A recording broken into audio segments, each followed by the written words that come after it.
నా పేరు రేఖా రువాటియా. నేను కలకత్తాలో ఉన్న చేట్లాలో ఉన్నాను. నేనొక హౌస్ వైఫ్. నాకు 9 ఏళ్ల నుప్పుర్ అనే అమ్మాయి ఉంది. ఇప్పుడు స్కూల్ నుండి వచ్చేస్తుంది. అమ్మ నాకు చాలా ఆకలిగా ఉంది, తినటానికి ఏదైనా ఇవ్వు. సరేరా, నేను ఇస్తానురా. హోంవర్క్ చేసొస్తాను. సరే పద. పర్వాలేదే, ఈ రోజు నుప్పుర్ అంతా తినేసింది. Very good. ఇంతకు ముందు తను భోజనం చేయాలంటే చాలా ఇబ్బంది. ఎందుకంటే తనకి పెట్టి పంపించిన టిఫిన్ మొత్తం తిప్పి తీసుకొస్తుంది. తన ఇంటికి రాగానే ఏదైనా జంక్ ఫుడ్ చేసి పెట్టమని అడుగుతుంది. చెక్కలు గాని జంతికలు గాని ఇలాంటివి.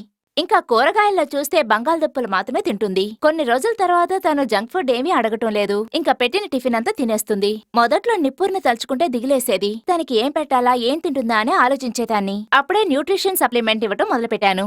ఇందులో 37 పోషక పదార్థాలున్నాయి. కానీ దానివల్ల ఏ ప్రయోజనం లేదనే చెప్పాలి. నాకు ఎలాంటి న్యూట్రిషన్ సప్లిమెంట్ అవసరమైందంటే నూపురికి కావాల్సిన అన్ని పోషక పదార్థాలు అందులో ఉండాలనుకున్నాను. ఆ తర్వాత న్యూట్రీచార్జ్ కిట్స్ గురించి విన్నాను. అందులో 49 న్యూట్రియన్స్ ఉన్నాయి. దాన్ని నూపురికి 2 పూటలు ఇవ్వటం మొదలుపెట్టాను. అది తనకి చాలా ఉపయోగకరంగా ఉంది. నూపర్ న్యూట్రీచార్జ్ కిట్స్ తీసుకుంటున్న దగ్గర నుండి ఆహార విషయాల్లో చాలా మెరుగుపడింది. అంతేకాకుండా చదువులో కూడా చాలా చురుగ్గా ఉంటుంది. నా కలలన్నీ తను చదువుకొని పెద్ద స్థాయిలో ఉండాలన్నదే.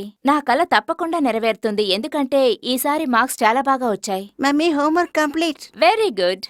ఉదయం సాయంత్రం నూపుర్కి న్యూట్రీచార్జ్ కిట్స్ ఇవ్వడం వల్ల ఇంతకు ముందులా కాకుండా ఇప్పుడు అన్ని పోషక పదార్థాలు దొరుకుతున్నాయి. న్యూట్రీచార్జ్ కిట్స్ చాలా అద్భుతంగా ఉంది. నేను అందరికీ రికమెండ్ చేస్తాను.